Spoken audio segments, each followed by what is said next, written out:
Holy guacamole. It is FlightCheck Season 1, Episode 6. Really excited to get this show going tonight. We have a bit of a chill episode, but we're going to be spewing a few hot takes as well. We've even got a special guest. We'll get to him in just a moment. First of all, got to introduce my regular co-hosts, Nox War, Curly Double Q. How you guys doing? Have your Meat Quest been? Nox, give it to me.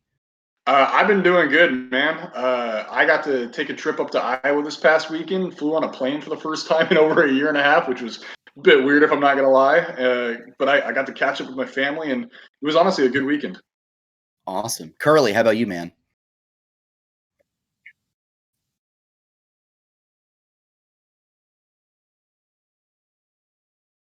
Oh, that's true. Congrats on that, man. I forgot about that. Guy. All right. Excellent. Well, we're going to...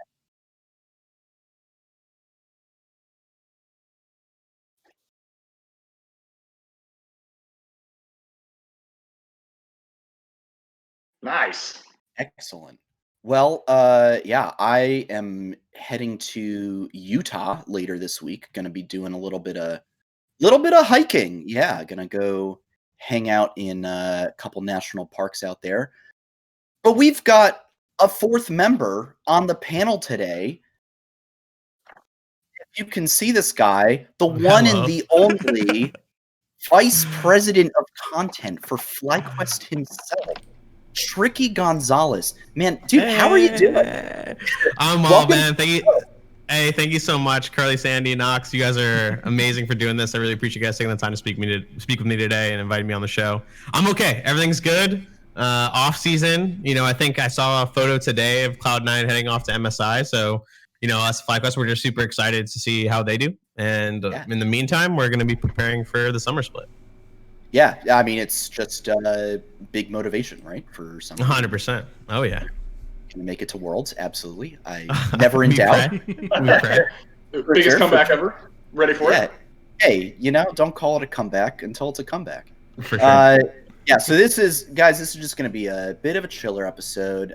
We're just going to be talking to Tricky for a little bit, going through some questions. And honestly, the first one, man, that we have to know, how did you get into League of Legends? I mean, sure. Now this is a game that, parts of the internet describe as only for degenerates and they say that and not suitable for human beings. But we're all here because we love the game. So how about you? What got you into League? Sure. So I got into League of Legends literally during the beta. I was in high school. I played tons of Dota, the mod for Warcraft 3, Frozen Throne. And that was just like a huge development for me, at least. And when I was in high school, I was playing a lot of Counter-Strike and Diablo, all the stuff that most people were playing, StarCraft. But when I saw the Dota mod, it just made sense to me. Like, it was just such a brilliant map, and just the structure of the game, I really loved. So as soon as Riot was announced and they announced that they were going to be building League of Legends, it was just like immediately sign me up for the beta. Me and my brother got into it, and since then, really, I've nonstop played. I'm not good at the game. I'm very poor at the game. Back in the day, I think like season 1, I was really into Kassadin. So I was played a lot of mid lane Kassadin, just like diving onto homies, but. Since then, I'm much more of a chiller, kind of similar to this episode, much more of a chiller player. So I play a lot more support, and specifically, I main Veigar support. That's my gang right there. You main Veigar support? Veigar support is my main. So did you give that idea to Mickey in like finals week of LEC? Did you like text him like, hey, you got to try this new thing out? It's so busted, dude, and every bot lane hates it. And yeah, I don't know, if you just play well, you nail your stuff, you are basically the ADC. And if your ADC is not playing well, then you can just take over the role and it's no problem. Concept. Bot lane, Veigar Poppy, what do you think? I love it. Anything Veigar in the bot is great. It's good for everybody. It's like the same as Poppy in a Nivea wall. Yeah, same. It's all great. Just do it. Nice. So, well, you actually you beat me to the next question, which was going to be first champion you played. But I'd love to get to know. He's on it. He's on it. But I'd love to get to know a little bit more about like who you are as a person. Sure. So I don't know where we got this piece of information from, but it says here in our document that you graduated from the Berklee College of Music. Sure. Yeah. So A, what made you get into music? But then maybe after that, how did you go from music to doing content stuff? Sure. So I've been a guitar player my whole life. My first guitar I got when I was like 7. So basically from then I knew all I wanted to do was music, and still studied. I think I did pretty well in high school, but for the most part, all I really wanted to do was like become a rock star, work in music, whatever that might look like. And I was in like metal bands my whole life, so I was really into like the technical side of it. So most of the, at that time, at least in like 2006, 2007, a lot of the talk about going into music, it was really about going to Berklee. Berklee I think is still like the premier music school if you're trying to do like contemporary stuff. I think Juilliard obviously is incredible for more, I think if you're doing classical or even some jazz, I think that's a great school to go to. But Berklee for the most part, from when I was growing up, was like that's the gold standard, like that's where you want to go. So I went to Berklee College of Music, graduated in 2011, and throughout my kind of Berklee tenure, the thing I was kind of realizing, I was a music business major, by the way. So most of my classes were like contract negotiations, touring, and management, which was all super interesting. But at that time, specifically in like 2008, right before Spotify came out, where the music industry was headed was like largely up in the air. Like the stuff I was learning in class was like already pretty outdated.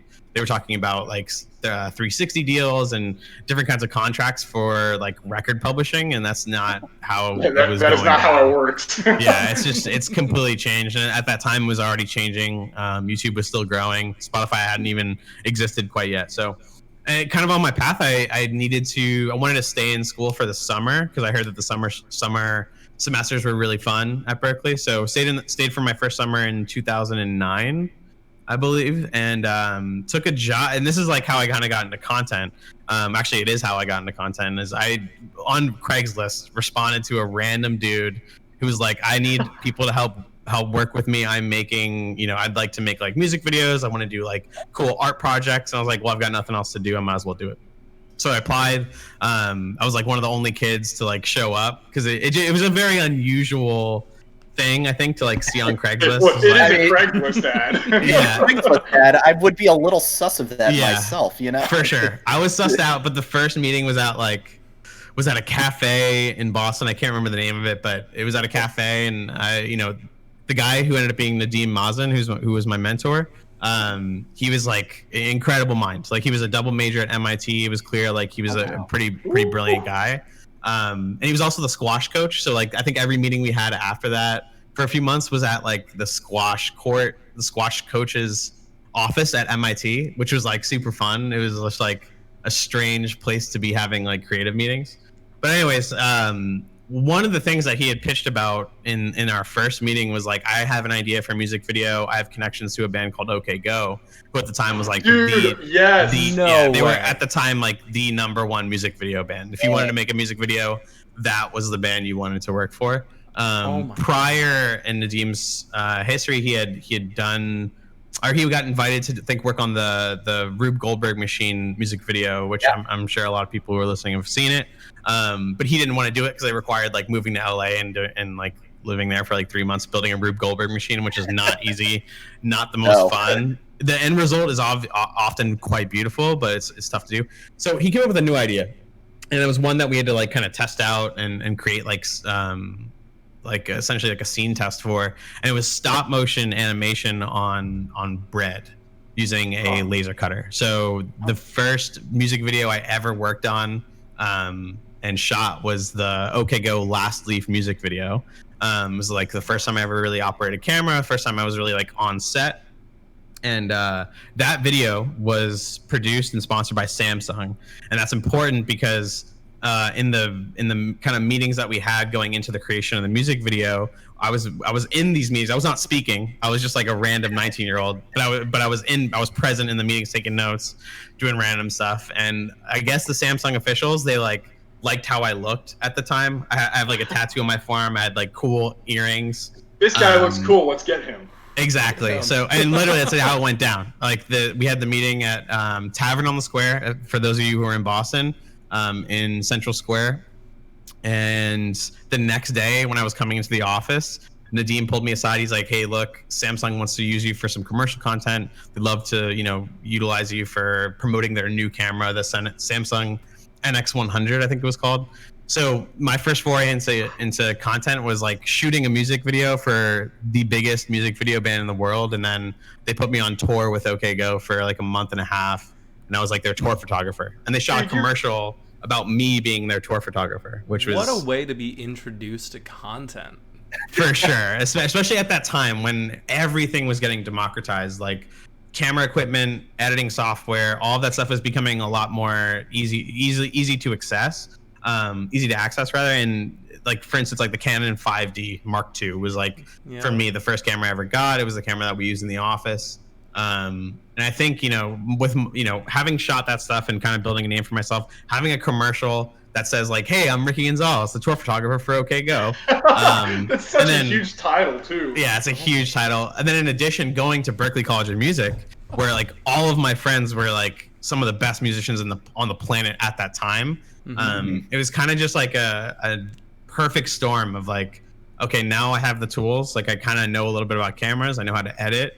Now I can put together like stuff for my friends who are just in like starting bands like Sunny Moon and Bad Rabbits, who's still playing to this day. And some of these bands like allowed me to come on tour with them, shoot, music videos, live performances. And that's kind of how I cut my teeth on getting into content.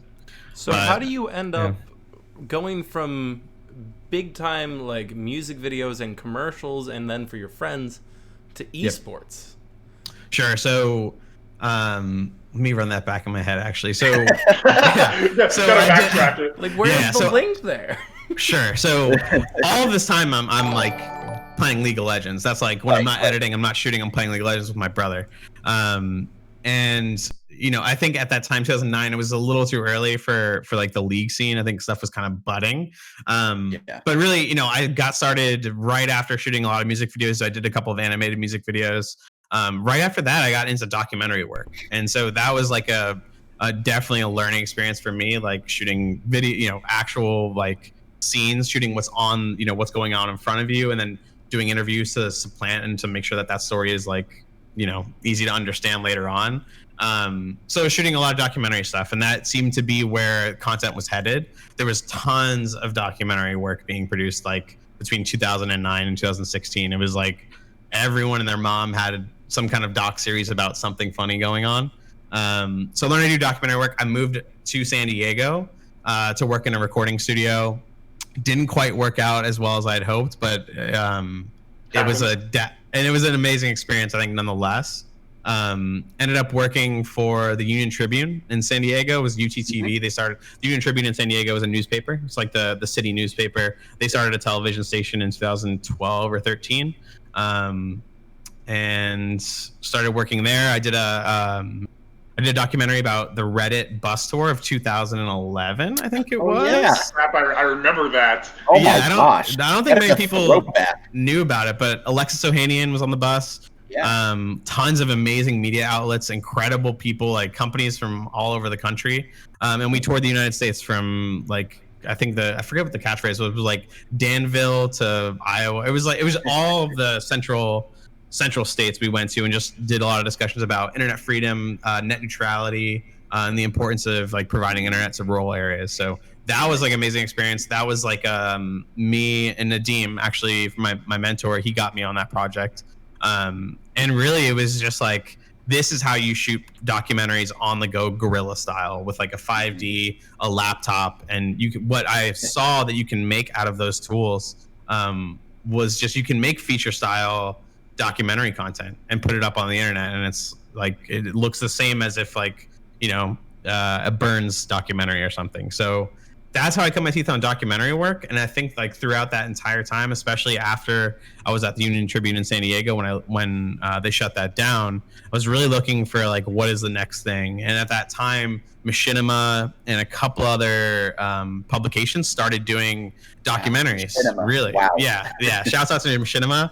Man. And I think specifically like maybe the first one I watched was like I think they did like a feature on High going to Worlds or something. I can't remember exactly what it was, but I got introduced to like TSM Legends through my research and through Machinima. So I think finding TSM Legends, it was like, okay, so the documentary work that I've been doing for like 5 or 6 years at this point has now kind of like infiltrated League of Legends, and because of League of Legends building up like a strong infrastructure on the esports side, there's all these incredible stories of these kids that are coming up, like Smithy and Dyrus and Odd One and all these amazing people.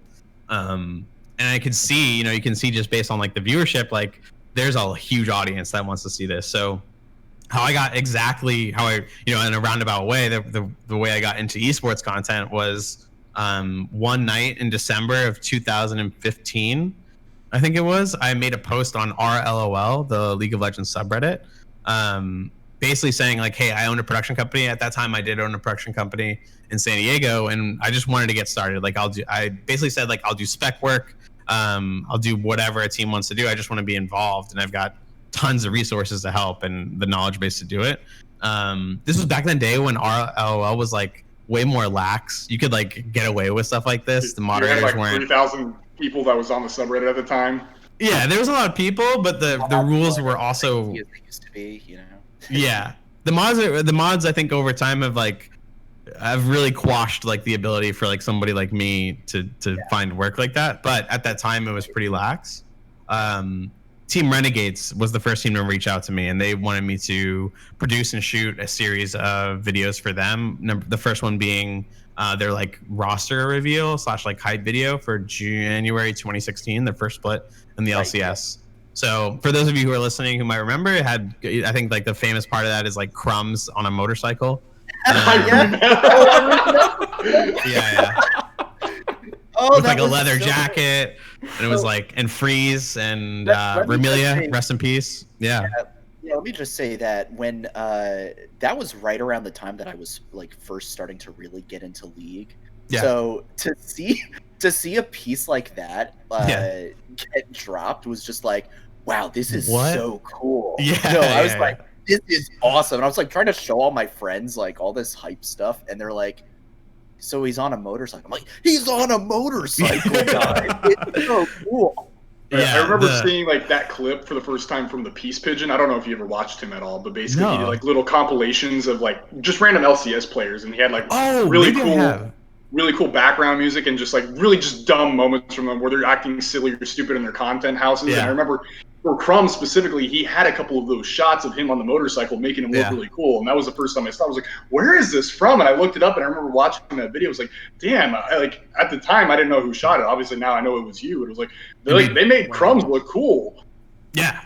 And at that time, to put it in like a little perspective, like there were hype videos certainly being made. Like there I think every team was doing it. But if you go back and look at like what Immortals, which at the time I was not working there, but look at what like Immortals did for their hype video, and then compare that to like what Renegades, like a small team, was able to accomplish at the time. Like I think we were like ahead of the curve. I think largely that part of that is just like I had a lot of production resources. The homies at Renegades had a bunch of good ideas, and we're down to like let me run with them for 12-hour shoot or something.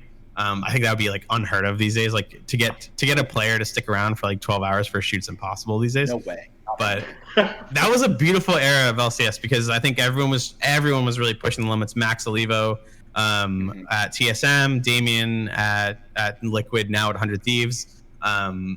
There was like a core of us who were like, let's just push this like as far as we can go, I guess. And really the result was like really beautiful content, like hype videos like that. I think at that time that year, you'd see some of that stuff from LCK. Like LCK, I think, or OGN really, I think we're the kind of like the OGs, no pun intended, but they really did an incredible job with their hype videos. Were you guys, were you mentioned like Damien and Max. So like back in the day, and maybe like a little bit today as well, is there any kind of like collaboration or discussion amongst content producers as like, hey, we're doing this, do you like bouncing ideas off of each other? Does stuff like that happen between the different orgs? I think it was more. I mean, I can only speak for myself. I'm sure Max and Damien and all those guys. I'm sure they like communicate frequently, or maybe not. I really don't know. But for myself, like I see them every weekend at LCS, and I would always make an effort to like put on to become friendly. I think all of us are doing incredible things in the scene. I think it was a little bit easier back in the day when the scene was a little bit smaller, because we would see each other at random gatherings or parties, or just even at the LCS every weekend. It was just a little bit easier to drop and have conversations. Things now are a lot more serious and a lot more formalized. But I will say I have like the utmost respect for people like Damien and Gabe and 100 Thieves, and Max, of course, is an absolute legend. I consider them people I really do look up to. So yeah, I think there's like absolutely camaraderie going on at the highest echelons of like team content. But I don't know. I would say I'm a little bit siloed, because I think we just work for a smaller team, and we're not in every esport. So it wouldn't be like really the only opportunity I get to like meet with those people is at LCS, which for instance, hasn't been running for the last year. So, but yeah, we're all friendly. I think everyone in that group is amazing people. And I think everyone, all good dudes. That's awesome. So, Renegades, and then you said you were on Immortals for a little bit as well. Yeah. If you want to talk about it, you can. And then, fast forwarding maybe a little bit to how you got to FlightQuest. For sure. So all of this is kind of related, but I mean, as I'm sure some of your listeners might know, but Renegades only existed really for one split. There was rest in peace. There was a competitive ruling in May of 2016 for Renegades. F's in the chat, man, for sure. So, I don't know much of what was going on behind the scenes, but Riot in the end did decide to remove them from the league. So I read that on RLOL along with everyone else, and no one ever, at that time I was working on a retainer status with Renegade. So I was like, we were making plans for like the year, for even in the future. Oh, you got blindsided. Yeah, so I read that. I'm like, all right, cool. Like, I guess, I still have my production company, but at the time my like dream was like, I hope that I can turn this production company into like something that is useful for esports and whatever facet that might look like. So within like an hour, I swear, like the second I read that, I like looked at all the teams' YouTube pages and kind of saw like who was putting out content regularly, who wasn't. And one of the teams that really piqued my interest was Immortals, because they had obviously had a tremendous competitive success. But on the content side, I think they were lacking. They were just kind of developing. They were a small team. So I reached out to Noah Winston, who at the time was the CEO and president of Mortals. I had a meeting with him maybe 2 days later with my team, my production company. And then from there on, basically hired me to make all content starting in May of 2016. And I did everything there. I started the production arm, the content arm of that company, really. From the ground up in May of 2016, and never stopped. It didn't stop until the end of 2017 when they lost their spot. So two of the teams I work for unfortunately lost their spots. Well, luckily we're in the franchising era now, so unless hopefully that's not happening anymore. Unless the org tanks for 3 or 4 years in a row on purpose, I think we'll be okay. Just don't join CLD. Yeah, I pray that we'll be okay. I think we will be. I will say. I'm not concerned at all. Okay, so on Immortals, and then how do you get into FlightQuest? Yeah, how'd you get here, man? Yeah, for sure. So how I landed at FlightQuest is a kind of crazy story. Like, we lost our spot. I went to China with the Immortals team for Worlds that year in 2017. Which was an incredible year for me. Like, I also did a lot of stuff with the Counter-Strike team, was touring around the world. I spent like the entire summer that year in Europe or other countries, and then immediately got back. I came back from my Europe thing, found out that our League of Legends team was absolutely destroying. We ended up going to Worlds. So get on a plane, go to China, do the Worlds thing. That was amazing. Come back literally the next day. I kid you not, the next day after we got back, and all of us are still jet lagged. At like 8 o'clock in the morning, Jacob Wolf writes the article. Immortals is likely no longer going to be in the LCS. And Wow. I'm still in the house. Like I lived in the house, in the Immortals house in Santa Monica with all the guys. So like we all kind of just like saw that and we're like, well, what does that mean? Like, what does that mean for us? Because at the time we had a Counter-Strike team. They were prospectively looking to purchase, I think, the SK MIBR team. We had Overwatch, obviously. There was I think we had Anti for Smash, but our biggest piece was League of Legends. So it was hard to see like how this company is going to survive without it. And I think there was just like, most of us who worked in Immortals at that time were really passionate about League of Legends. From the staff, the coaches, the management, like we loved League. That's why we were in the positions that we were in.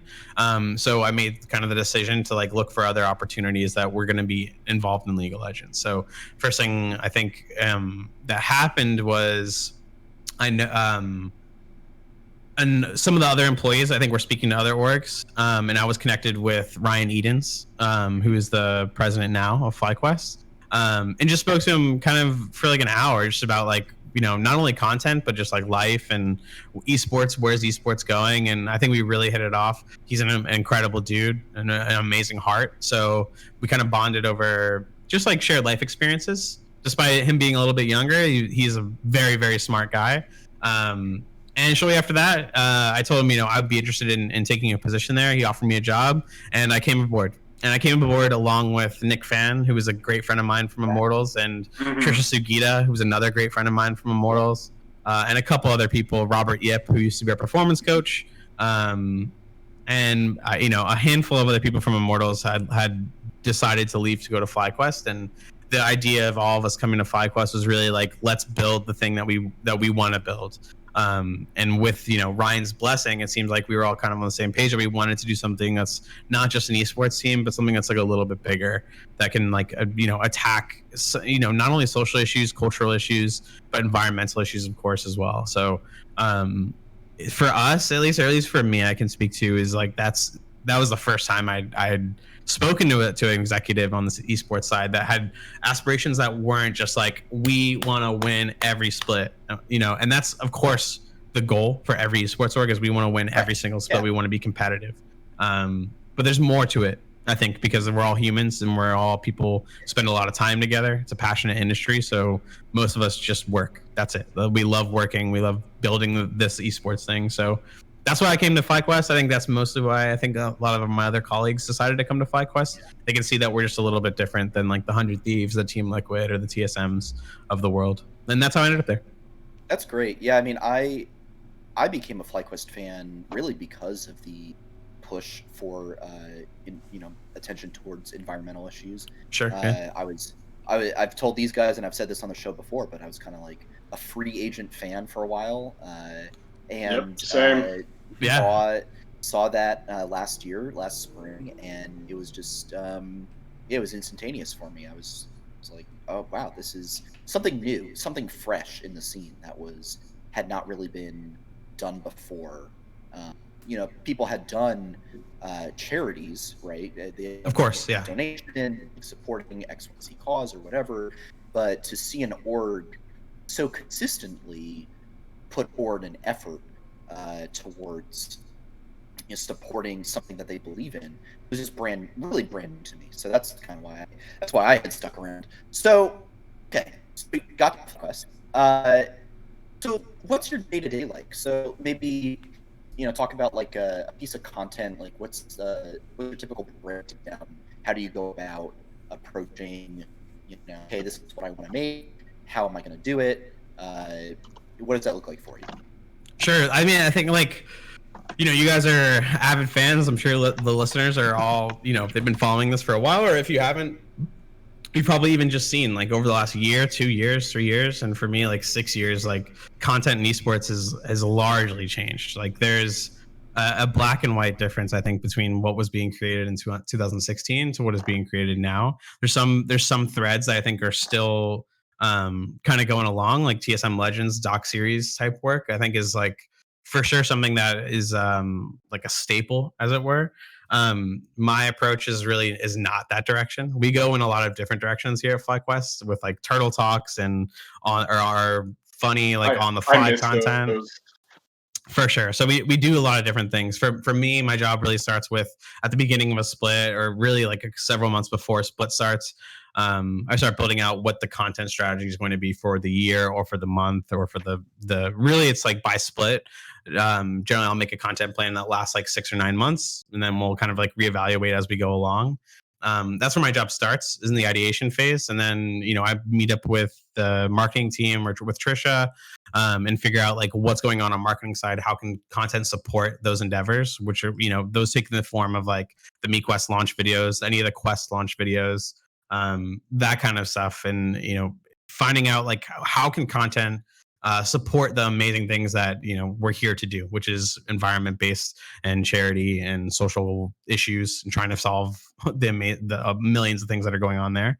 But from like a day-to-day perspective, it's really like figuring out how me and these two other individuals who make up the content team, Adam and Joel, like how can the three of us compete with the content teams of some of these other orgs that have 10 to 20 to 30 people.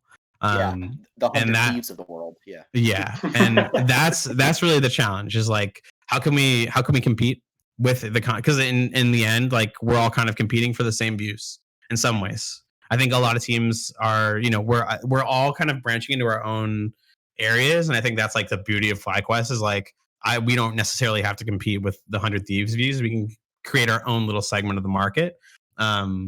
But really, it's like figuring out what kind of content do the people want to see? How can we utilize the marketing objectives of our company to also make great content that the fans want to see? And it's not every day. It's not all the time that, you love watching our games on the Rift, and then, you want to watch Trisha announce like BQuest. It's not always the case. But my job is really to figure out a way to make, or to really like enable those fans to see like the greatness of what we're doing on the side with our marketing stuff. And so, it's a lot of everything. I edit, I shoot, I produce, color correct. I do, any assortment of things. And that's kind of the beauty of our content team. Joel and Adam, additionally, like they can do any part of the process. And that's what makes them, I think, so amazing at their jobs, is like having a team of people we can kind of all do each other's jobs. And it's not, the worst. It's not, you wouldn't be able to know really. That's kind of the big piece of it. But for me, it's like, scheduling out, when our player is going to be coming for this X and Y shoot, writing scripts for Voy Boy in some cases when, we're making a video with Voy, setting up live streaming. For sure. Setting up live stream. Obviously last year, for those who might not know, we had a 24/7 live stream saltwater aquarium. So that took up a considerable portion of my time, just running a saltwater aquarium. At the time, I knew absolutely zero about aquariums. Like, didn't know the difference between salt and fresh. And so, so figuring out like, not only how do you keep a 24/7 live stream up with like, in my opinion, the highest quality 24/7 live stream. We had 3 hella expensive 4K cameras on like motorized sliders, auto scene transitions. Like we decked out an aquarium live stream better than I think anyone's ever done it. So figuring that out, taking care of a saltwater aquarium, like my job, the thing I love the most is there's just like an endless, like anything can happen. Like I'm going to take care of a saltwater aquarium. I'm going to take care of a garden, the LCS garden that we have going on now. And in so much like from doing all that saltwater stuff, I ended up buying my own little tiny aquarium because it's just like, I was seeing that. Yeah. I fell in love with the hobby. It's like another, just another cool part. And shouts out to all my reefers out there. You guys know what's up. Saltwater aquariums are difficult, but the payoff is so high. So I think that's my day to day. It's like, it's pretty random. Like I don't really have like a exact day to day. It's mostly changing what needs done today. Yeah, what needs to get done today? What's coming out this week? We have an assortment of products. Like we call videos generally like a product because it's like we are making something that we want people to not necessarily buy, but you're buying with your eyes and your watch time. So that's kind of what it is. So I don't want you to. This is a bit of a tangent question. Sure. No, please. And I don't want you to throw any other orgs under the bus. We gotta keep it PR friendly here. For sure. But maybe you could talk about So like certain orgs, right? Like, FlyQuest has been doing a lot of content, especially this year. I've seen other orgs like 100 Thieves, TL, C9, TSM. They're just content machines. Yeah. Other orgs, I won't name any names, don't seem to prioritize, or they just simply don't release content. From your experience, is this because either they don't have a team or they don't think it's priority for them? Some of the smaller orgs, like, why do they maybe not drop content? Because that's one way to gain fans, right? Sure. You would think. Yeah, I think it's a to what you said. I think it's a priority thing. Every team has a different priority. I think it's hard to explain. Like, I think every team tries to make content, and I think a lot of them do incredible jobs. Like, I love what Golden Guardians does for a lot of their content. They don't release much content. I know that they do have a small team that works there. I'm not sure if they're full time, but they do have a small team. I see their names. There's a guy named Miles who used to work at OneUp with Team Liquid, now works at Golden Guardians, and I see the stuff they make is quite incredible. Like, I think anywhere else, it's well made. The storytelling is great, but you can also see that the viewership is not like spectacular. And I'd go as far to say, like, for even our content, like, our viewership is not like we're not hitting millions. We're not up there with like the Jake Pauls and Logan Pauls and stuff, but what I will say is it just depends on what the company is trying to achieve. Fan engagement and fan acquisition, I think, is of course probably the two highest things on every team's priority sheet. How they go about doing those things is just different. So for Golden Guardians, while they might not necessarily make like the most content, they do make good stuff. It maybe doesn't get that much views, but they are involved in a lot of competitive teams. I know they have representation in Smash and maybe even Rocket League, if I remember correctly. They're represented in several esports. Mm-hmm. For us, we're represented in a single esport, which maybe that's what allows us to put more content out. And I think that it's kind of a scaling thing. The more teams you have, the more content staff you need to have to support those teams, and that gets expensive. And I think like in a market like we're in now, like it's right now specifically for COVID, like money's tight, I think, for some teams. I can't speak to why teams aren't putting out a lot of content or why they put out the content that they do, but I'll just say that the priorities are different for everyone, and they might have different hypothesis about like how they can gain the most amount of fans per dollar, basically. And I think for us, it's what we're trying to do is really hyper focus on League of Legends. And in the future maybe we'll expand, but for now we're focusing on League. We're trying to build our own little community here inside of the League of Legends audience. You are doing an excellent job, if I do say so myself, with that. Hey, thank you. I do appreciate that. That's a teamwork for all my guys, Joel and Adam as well. Thank you. And then from like all the FlyQuest content, personally, I know there's one video in my mind that I think is my favorite of all time. I've watched it multiple times, and that is the Jose Cito announcement. And so I want to know what's some of your like proudest pieces you've made for like FlyQuest or in general. Sure, yeah. I think like the Renegades piece is definitely like a special place in my heart because it was like the first thing I ever made in esports, and at that time I got a lot of great feedback from it. It was kind of what put me on the block. In terms of like the content that I create these days, like loved the Jose piece. Like that was like something I thought in my brain for a couple of weeks once we found out that we signed him. And it just like immediately hit me like I want to make this video. And so I think like pieces like the announcements for our players are always super fun. But I think like stuff like the Turtle Talks was probably like one of my favorite not only experiences but also just like how it came out. Like we were asking a pretty interesting question, like why does NA suck at Worlds? And what we found was like everyone we spoke to, whether it was like Ashley Kang or if it was X player from Korea or from China, like they all had fun opinions about it, and it like was never boring. And not only that, working with Wild Turtle is obviously incredible. I think like the new series that we're doing, our daily Just Happy series with Trisha, may not necessarily be like the highest production and like the coolest thing ever, but I think it's important, I think, to get good news and positive, fun stuff out to the audience. it's just feel good stuff, and it's not something that I think a lot of esports orgs do, and it's kind of unusual. Like none of that content that we make for Just Happy is about esports. And I think that's just like it's a cool little thing that we do. We make stuff that's like not necessarily about our players or about esports in general, but should be helpful to really anyone that watches it. So it's hard to pick a favorite piece. That's a tough question, but I will think about it. That's fair. Yeah, I mean, with the Just Happy stuff, it gets the team out there, right? It's just regular content. People see and Trisha too. Yeah, and Trisha, and which is big because she's the face of the company. And she's a treasure. Like she's been in esports forever. She's fantastic. And she's like pro to host to sales to CEO. And like that is I think if you're a woman in gaming and you see Trisha's story, like that should really like speak to you about like the possibilities of just like working hard, grinding, and just. She was just featured on something recently, right? Do you remember what it was? I don't. She gets featured a lot though, but I don't know specifically what you're talking about. Yeah, y'all talk. I'll find it because I want to shout it out real quick. Yeah, please do. It's special. Yeah, the quick one quick final question that I wanted to throw out there. Yeah, please. I know people probably ask you this a lot, but since this is a public forum, sure. People are always asking like, "Oh, how do I get into esports? How do I how do I get into this?" And I know, there's some pretty regular responses that folks give, but what would your response be to somebody who's like, "Oh, how do I get into esports? How do I get into the scene? Like, what do I do?" Make a Reddit account.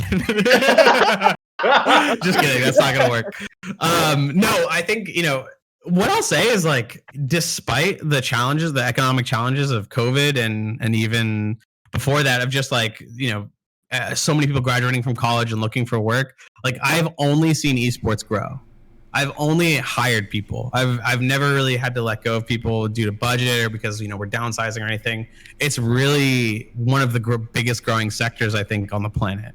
I'm probably wrong about that, but in my opinion, if you want to get into esports, like the best things you can do is focus on what you want to do. So if you are, if you're one of those people who does do production, and you consider yourself like a jack of all trades, try and focus on like one thing you're really, really good at and decide that, this is the thing I'm going to kick ass at. Of course, I think, based on FlyQuest, like my whole team knows how to do all the stuff. They're all jack of all trades. But when you're hiring, when a hiring manager is hiring, they're usually looking for like a specific skill set to fill a hole or a gap or add a skill set to what they've got going on. And I think, so one, like focus on something. If you're like an HR expert, focus on HR. And when you're applying for jobs, like don't say like, I'll do anything. I'll be your office admin. I can do finance. I can do HR, focus on one thing. That's what we like to see, I think. And then second to that is if you are one of the creatives that's trying to get into the space, it's tough to expect that like an esports org is going to take a chance on you if you've never created anything before. If you just love, you love art, you love videos, and you want to get a job in esports, that's great.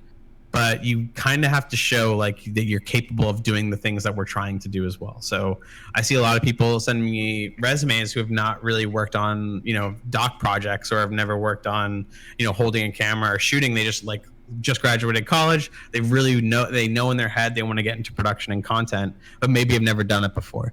And I think nowadays there's absolutely zero excuse to not just get started on something, just like you guys in this podcast. We're ahead of the curve, boys. Let's go. 100%. Yeah, no, I'm not trying to notes here the whole time. I'm not trying to flatter you guys. I think it's just you have to just start and do it because all the tools are available to you. Everyone has a phone. You can use your phone to shoot videos nowadays, and no one's going to bat an eyelash. Microphones obviously are relatively affordable these days, and if not, you can use your phone. I'm sure of it. So I think because all the tools are democratized and the access is really available to anyone, what everyone that's hiring these days is going to look for is like, results and evidence that how to do what you're trying to do. So I think it's really just get involved. Like you got to get involved. And if you are a content, I can talk specifically to content.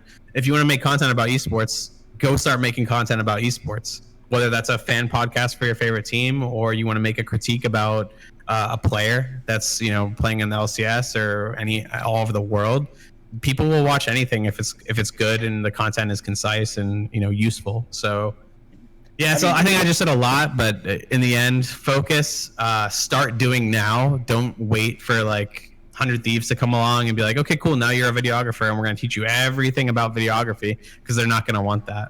Gabe and Damien over there are going to expect that you know how to do every part of the process. So yeah, there's so many resources out there. I mean, you could do a video as simple as like just grabbing clips from an LCS game, talking for over sure. it, and having some stats from Oracle's Elixir to back up the points, and that's content right there. Like you don't have provide to value. Yeah, just do Streamlabs something is that free. people are going to want to listen to or watch, and the views will come, the recognition will come. Speaking of useful agree. content, Yep. let's talk about merch real quick.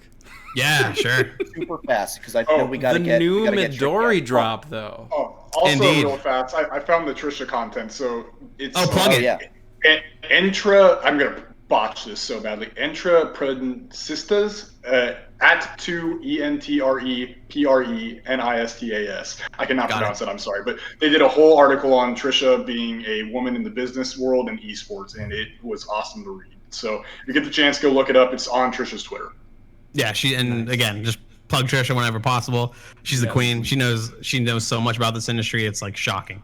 So, yeah, she's the best. She's the greatest. Speaking of other queens, though, Fien. Speaking of other women in the esports world, Fien. Midori. Yeah. All right. What first off, what a beautiful line of like clothing, masks, Unreal. all that. Oh Fien- my gosh. Fien destroyed this drop. I think she did an incredible job. This is like some of my favorite FlyQuest merch to date. Blown away because it doesn't look like FlyQuest gear. World's jersey. Say again? I put this on the same level as the World's jersey, which got so much hype at its release. For sure. I think the World's jersey and the jacket are two of my favorite things. I love I have the whole collection of the Sequest stuff, and that stuff was really beautiful too. But yeah, it's just different. It looks super cool. If you know about Midori and her importance to our org, I think that's like makes it even more awesome. But if you haven't yet, I think it's shopped at flyquest.gg. Head over there, pick up everything, man. Just grab everything, dude. Everything is so sick. I'm already waiting for my long sleeve tee and my hat. Yeah. So I'm to getting make the it a mask point, and I've the, actually got the page pulled up right now, and I'm actively buying it right now. Do it right now. Everyone at home. Yeah, literally purchase right it now, on I'm buying it stream right right now. Oh, Curly, yeah. is it possible to just bring up the webpage real fast on the stream? Bring up the what now? The FlightQuest.gg. The FlyQuest shop. I can. It's not going to look as pretty as the rest of the stream, but I can absolutely do that. Hold on. That's fine. We'll Give me we'll a do little bit of time. While we're on that, what are you getting there, Sandy? So I think I did pretty much what Tricky did. I got the hat. A big FlyQuest hat fan. Big time. I got that long sleeve tee, and I got a mask because I always need some mask variety. Yeah, Fiend's masks actually have been awesome. I bought all the masks from the last super one. Comfortable. Like I wear them every day. Like the strings don't really bother my ears. Yeah, and you can stretch them, and it's like, and you can wash them, make them like smell nice, and I love those. Should we be twins, Sandy? I'm getting a green long sleeve. Excellent. Yeah, I got one too. Yeah. Whenever our merch comes in, we'll have to just do a show where we're just only wearing FlyQuest Midori merch. So. Yeah, let me know. I'll be back. I'll get my absolutely. Oh, that'd be awesome. So yeah, what you got up here, literally right on top of our faces, that's okay. Like I said, not the prettiest, but that's the spring collection. But hold on, Midori collection. Yeah, beautiful, right there. Oh my god, super dope. So what we're looking at right now, the Midori tee, that's what I'm personally hyped for right now. I got myself the cream colored one. Mm-hmm. That's coming in. That's gonna be there. It's gonna be awesome. A showstopper, guys. Yeah, that's a hot piece. Yeah, it's a huge shout out to Fiend. Talking about the tote they got. I think Fiend would be an excellent guest on the show. By the way, I'm gonna tell her that she needs to come on. Done, please. I will gladly have a conversation. She would be great. Her work has been unbelievable. I think there are no jerseys that look like ours ever. Mm-hmm. Like I think since spring of last year, we've just done just the most unique styling. I think, and Fiend is just a genius when it comes to putting that together on a jersey to make it look super cool, but also like beautiful, like truly beautiful. Yeah, that's like, it's not a complaint of mine, but oftentimes like so many other esports teams, their jerseys are just so like similar, like some yeah, teams it's tough. That's a hard. It's hard. I can't tell if this is a Team Liquid jersey or a CLG jersey or a Cloud9 jersey. Like they all kind of blend into each other. I think like 100 Thieves, they freaking kill it on the merch like all the time. Oh yeah, all the time. Yeah, 100%. They've got a crazy team over there. I just think not to interrupt, I see the dad hat here. Sandy, you got one of those coming in? Yes, sir. Big time. Big dad hat fan over Good. Big time, baby. Yeah. Also, I think after this, because I'm getting the mask as well, I think I've made a commitment. I'm just gonna get every FlyQuest mask ever. Do it. I have them. I got all of them. Like the only one I'm missing right now is Sequest, and because the only reason I haven't bought it is because I think I want to keep a chronology of. Also, we're going back to the we're putting Google away now. It's just us talking. Nice. But anyway, I want to kind of keep a chronology of when I got in, because unlike you people, I've only started watching LCS at the end of last summer split, so I am so young to the scene. Wow. Yeah. And so what That's caught crazy. my eye with FlyQuest was when they like beat TES. I was like, oh, like that was the hook, that was the bait. And then I saw all of like the Sequest, Tree Quest, Midori, everything, and I was like, all right, you got me in here. I'm in FlyCord now. That's awesome. That's crazy. I think that's so rare. Like people getting into kind of a fandom, or even just getting into the competitive league scene this late in the game. I'm always amazed to meet people who are new to it, and so welcome, dude. I hope you enjoy your stay. We'll be here for you the whole time. Oh, I'm so excited. Absolutely. Again, I'm sorry to interrupt about that. Yeah, no, you gotta do what you gotta do. That's great. The dad hats. Okay, so 100 Talk Pod in the chat is saying, ask Tricky about the World's collab song with G2. Oh yeah. Actually, that might be my favorite piece. Yeah, maybe that I worked on. All right, so for those I forgot about that. who haven't seen this piece, it's Trisha and Carlos singing A Whole New World from the movie Aladdin. Yeah. And it's basically a duet, and it's incredible because it's overseas, two people on different continents, and bring it, Tricky, like. That was gnarly. How that started was Carlos, sometime in the spring split of that year, made like a acapella version. Like he was trying to hire somebody. I forget what the position was. It might have been social media or something. So he like sang an acapella of like a Frozen song, and then Trisha messaged him and was like, "Hey, we should do a duet." Thing, kind of a joke, but at the same time, like not a joke. And Trisha and Carlos, I think, go like way back. They've known each other for a while. So Trisha kind of was like, "Yo, we should actually do this. Like, what can we do?"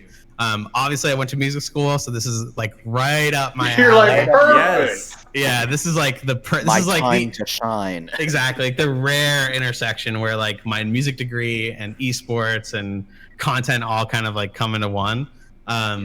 So I think it was like, for me, it was like relatively obvious, like we should do a whole new world, but like whole new worlds about whatever worlds was going to be. And we, obviously we were not locked in to neither of our teams were locked in at that time. And there was even like a moment where G2 might not have made it. I think there was like a week where it was looking kind of grim. Because they dropped to lower bracket.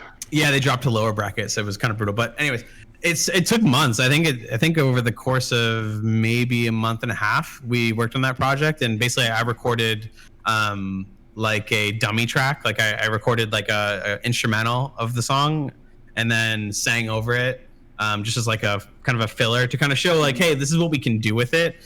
All the lyrics I wrote completely changed. It ended up being like way different, but we did like, I think the good faith attempt to like, hey, look, we'll produce the crap out of this for you guys, is if you guys are interested in participating.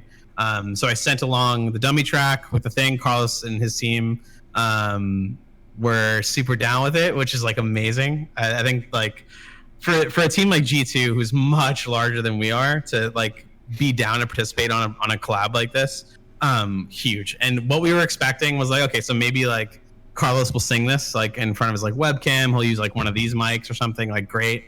What ended up? So we sent him the track. We're like, here's the lyrics. We agreed on the lyrics. Send us your audio track, your voice track. I'll produce it in the back end. I'll get Trisha recorded, throw that all into one place and on Ableton and mix it. And so we sent him the dummy track, and he sent back like a perfectly recorded vocal track. I mean, what else would you expect, right? Unbelievably perfect. Like, not only was it expertly recorded in a recording studio, but his performance on the track itself was like shocking. Like, he sounds so good, and I could tell that there was very little, if any, like auto-tune or adjustments being made. Like, just naturally, he has like, an incredible voice. So we got that first before recording Trisha, and that kind of dictated like, okay, now we gotta really go all out because Trisha's like, I gotta step up my game now. Yeah. So, and I'll tell you, and Trisha admits this herself, like that was very difficult for Trisha. She's like not used to singing in front of people, let alone like in front of camera plus being recorded in front of like other musicians. So we built like a makeshift studio in our production facility, and over the course of like a week and a half, we recorded the vocal part, and we shot the scenes from her and Carlos, obviously. Karina from G2, she and her team shot their parts, sent them along, and then we just did a whole bunch of like random, like funny green screen stuff. We made, graphics that mimic the lyrics.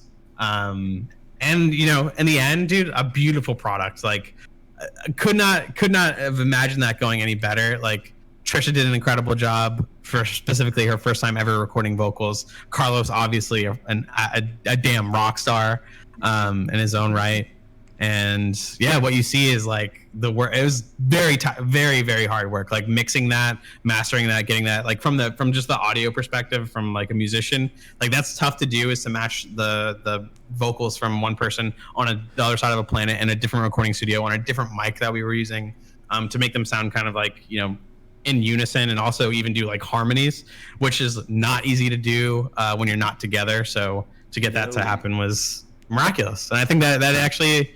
Thank you, listener. I think that actually is my favorite piece that we've ever worked on. Wow. See, okay. Yeah. See, I've got one more question, but I know, Sure. I know we're running short on time with you, so I've got a question that I think I want you to answer in a sentence before we give you our original closing question and then let you go.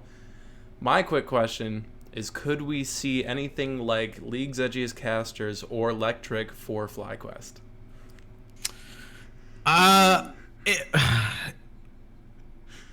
I hope so. Good. I hope so. Because I love that kind of stuff. Yeah, and there's only so much I it's can the do perfect myself. storm for it. But my dream would be if we were doing that kind of stuff all the time. Like, that's so fun for me. Oh man. So yeah, I think you will see more of that from FlyQuest. I don't know if it'll be this year. But perhaps in the future. We've kind of discussed this a little bit, and my hope is that we do go in that direction. I will hold on. And then, any big teases that you can give us, or anything coming up that we should be watching out for? As much as you can say, obviously. Not a leak, but kind of a leak. Yeah, I can't really leak anything. I would get destroyed. I would just say like the next. Is there anything big coming up that we should be excited for? I think that there are huge things coming up. Even possibly within the next like 26 days or 30 days in the next month. I think there's some really dope stuff coming up. And then of course, the change of the split usually means the change of a quest. And that's really exciting. I think if you guys were fans of the 24/7 LCS Aquarium, you may see that come back. We don't know. It's possible. Okay. All right. And that's really all I can say. I think like I'll let Trisha do the leaks. She loves doing the leaks. So in any case, when Trisha gets on the show or when she's on Just Happy or something, she'll let you guys know. Awesome.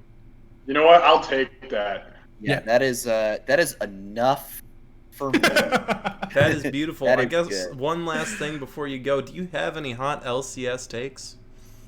Hot takes. One big one. Lay it on us. What do I It have? could be literally anything. It could be FlyQuest. It could be Cloud9 at MSI. It could be what happens in summer. I think Cloud9 wins MSI this year. Woo! That's a hot take. Hey, I'll take that hot take. That's hot. Woo! Hold on, let me turn the grill down, man. You almost started a fire there. I think it's NA win forever, and I really do think that this is the year for us at MSI. It's not FlyQuest, but I do think C9 is that strong. Wow. And I think my second hot take is we will be top 3 in summer, and Jose Dioto will be the best jungler in the LCS. That's not even a hot take. That's just facts. He already is the best jungler. In I'll throw some I think he is the best jungler in the LCS. He's the best jungler. Let's go. Already. I don't know what you're talking about. Yeah, we've had really great junglers here at FlyQuest. We've had Santorin, obviously, who I think, and I don't believe many people like gave him the credit last year, but I think he was the best player in the LCS last year. He was number 1, and he got robbed on it. I think he was the best player all year. I spent a 20-minute call on Hotline League at the end of last year arguing why Santorin should have been MVP. 100%. I think I heard that. I'm like certain I listened to it because I was listening to everything at that time. Yeah. Just to see like when is FlyQuest finally gonna get the praise that we deserve. So I listened to everything. Recognition already. Yeah. Yeah. So yeah, I think this year will be great for North America, especially at MSI. I think at Worlds too, we certainly I think have a chance. And yeah, that's it. I think this has been a wonderful experience talking to you guys. I'm so glad that you guys are doing this as like perhaps and actually is the first ever FlyQuest fan experience or content generated by fans about us, and what that means to not only myself but to Trisha, Michael, our COO, and Nick, our GM, and Fiend, everyone, Massey, Zach, all the people that work here. It just means a ton to us, and we talk about it in our Slack all the time. We're stoked about every episode you guys put out because it just means like there are people out there who care about what we do, and that's everything for us. I mean, I'm just glad you guys enjoyed and that you guys even watch it. So thank you for being a part of it and watching. I appreciate it so much. Anytime. I'll come back on anytime. Just let me know when you guys need me. As an aspiring content creator, that means so much to me. If I'm being honest. The fact that you guys do see this, I appreciate it. Thank you. Of course. Yeah, not to simp for the org or anything, but it does that the org acknowledges our existence. That's really cool for us. So of course, that's a big win. So, that's all we want. Yeah, keep doing it. Any quick shout outs or plugs that you want to throw out there for yourself? Yeah, for sure. So I just definitely want to shout out shop.flyquest.gg. Make sure you go there, check out what we've got going on from the Midori Just drop. Purchased. I got my mask and shirt coming. Huge. Nox is already in there. Just send the money. Yeah, so definitely be sure to check out that collection because it's like one of Fiend's proudest moments here at FlyQuest. Of course, go make sure you follow us on all channels at FlyQuest on pretty much everywhere. Our YouTube, we need subscribers, so of course I'm gonna plug the YouTube pretty hard. Also our TikTok at FlyQuest. We make killer TikToks. Fire. Our TikToks are absolute fire. We do incredible work on TikTok, and I hope everyone's at home just enjoying that. And then last but not least is like stay tuned because I think as you've seen FlyQuest grow, for those of you who've been in the scene for a while, or if you're just now joining us, you've probably already seen that we do a lot of things differently. And my hope is that we just continue to kind of change the envelope, push the envelope into as many directions as we possibly can. So if you're with us, stick with us. We'll make you guys proud. And if you're not with us already, go follow us. You won't be disappointed. Awesome. Well, thank you so much, Tricky, for being on the podcast with us. I look forward to seeing what you send out. And yeah. Killer. It's gonna be rock. Like I'm just, I'm glad to have you on here. I'm excited to see what FlyQuest is going to look like in content for the summer. An aquarium, maybe. Yeah, maybe an aquarium. We'll see. We don't. Fingers crossed, please. Fingers crossed with LCS Aquarium. Alrighty, well, we're going to let you go, Tricky, and then there's going to be a short, kind of like, not as clean as I want it to be transition. We're going to hop over to our other Discord call, so you're just going to see my face for a minute here for those of you watching as we get set up in the right call. So, give us a minute, and then we'll get into hot takes from the crew. My bad. Yeah. Sorry, guys. I accidentally clicked it. It's all good. It's all good. All right. We'll see you guys in a minute. Later. Hi guys. So for those of you watching right now, you get to see what it's like to set up FlightCheck with just the three of us. Oh no. Okay, good. Everything is in order. Hey, beautiful. We're back. Sorry for the clap. That probably didn't sound the best. Sandy, bring us into hot takes. Oh, okay, we're doing hot takes now. All right. Hot takes. You want me to start, or who wants to start welcome here? to the second half of the show, more like the second 10 minutes remaining of the show, because we're going to keep it pretty short, I think, from here, right? Yeah, so I got to make dinner soon, so if you don't mind. Nox is hungry. Okay, so hot take number 1. Nox should go make food as soon as this is over. I don't know if that's a hot take. That is a hot take. It's about to be hot in my belly here in a bit. Oh, okay. All right, so Nox, I know that. I really don't know what that's supposed to mean, but we're just gonna go with it anyway. I mean, the average body temperature is what, 98 point whatever. 98.6. There we go. So that's relatively hot. I would agree. So of course, Nox is he's the medical professional here, so you know. He's our medic. He is our medic. All right, so I know Nox has at least multiple hot takes. So give us a couple. Let's see where we're going here. The first one I had, and this is kind of reference to last week, was and I guess how do I want to phrase this? So I've been of the opinion that Jensen of Team Liquid is not good enough to help Team Liquid achieve the international success that Team Liquid is yearning for. I think that if they're ever going to achieve that success, they need to dump him and get rid of him. So for audio listeners only, I just want you to know that the facial expressions that I made just now were one of complete shock, horror, and awe at this take. Wow. Okay, so wow. By all means, roast me for it, but I truly believe that. I am on your side. Yeah, what would they do in return, though? Like, how would they proceed if Jensen's not going to be the guy?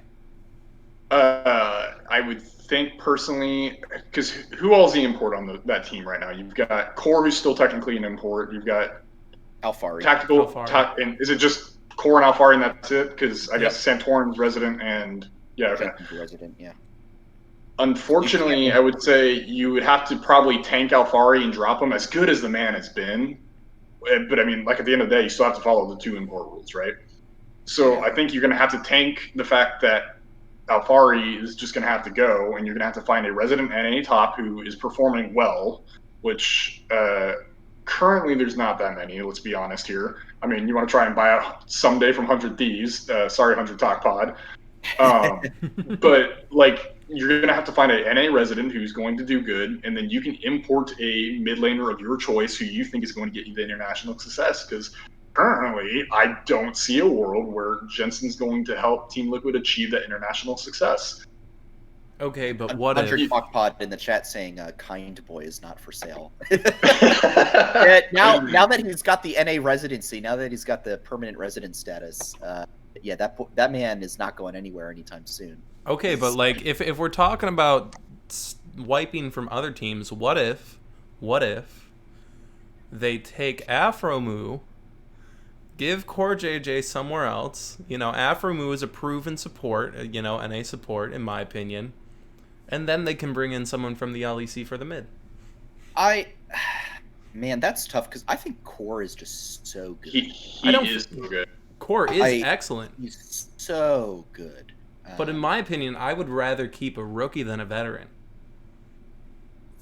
So you'd rather keep Alfari? Alfari over Core, yeah. But of course, I'm not a team manager, so. Yeah, that's fair. Well, these are just hot takes, Curly. These are hot. Throw them out. True. All right. I got one. All right, so, Sandy. So we've seen 100 Thieves do a little, not a roster revamp, but coaching staff, Zix out, Reapered in, Ryoma, Demonte out, Abadage in. So I think this bumps them up to 3rd and in the league behind C9 and TL. And in return, this is the second half of my take. That first part isn't very hot. Here's the hot. I was gonna say that's like some ice right there. I know, that's some ice. Here's the real hot take. TSM falls down to about 6th place. Oh. I think they still make playoffs, but I think this team, I feel like they've hit their ceiling.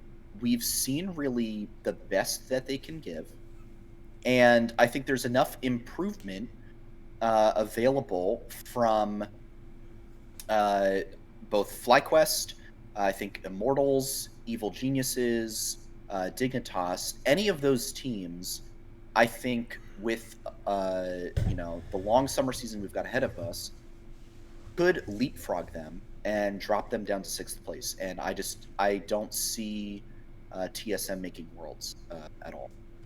See, much like Sandy for Nox's take, for the listeners, my expressions are purely shock.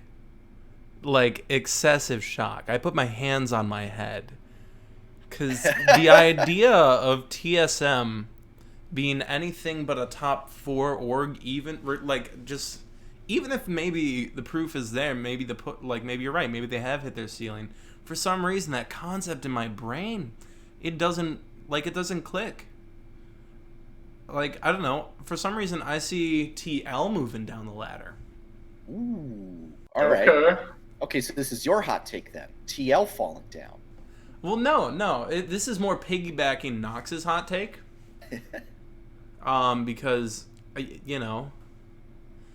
guess if we want to get to my hot take, like I'll tease it now.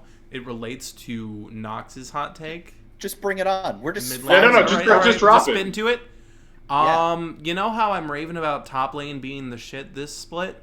Yeah. I think it's gonna be mid in the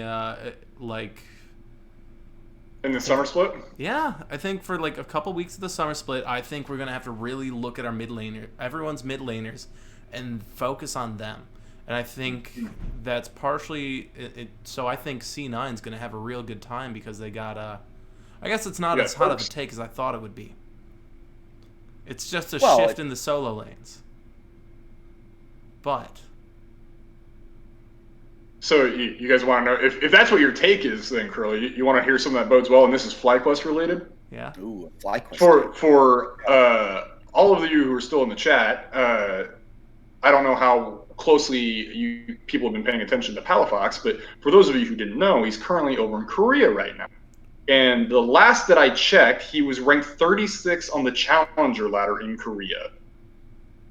I believe he crested 1,000 LP on the. Yes, he did.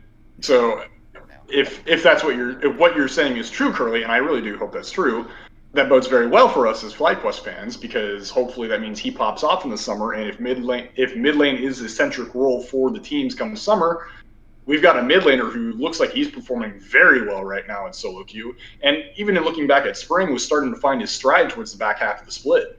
So. Yeah, that should be a very good sign. We saw him on some big playmaking champions. We saw him on the Akali. I think we saw him on the Sylas as well. Like both those champions, big playmakers. Playing through Palafox, Palafaker, baby.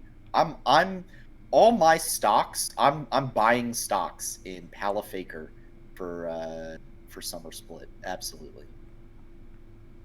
I'm excited for that. Ooh, okay. This is making me think, because something I've realized is FlyQuest, we really got our bang for our buck with our mid laners this year, both in main roster and academy, because we raved about triple in every academy episode. And this just made me think of Proving Grounds, which, number one, we need to touch upon the fact that no org won that. No org took the whole thing. Which is absolute insanity to me. That's insane. And awesome, too, at the same time, the fact that an amateur team ended up beating all the other academy teams. And that's what brings me to this hot take.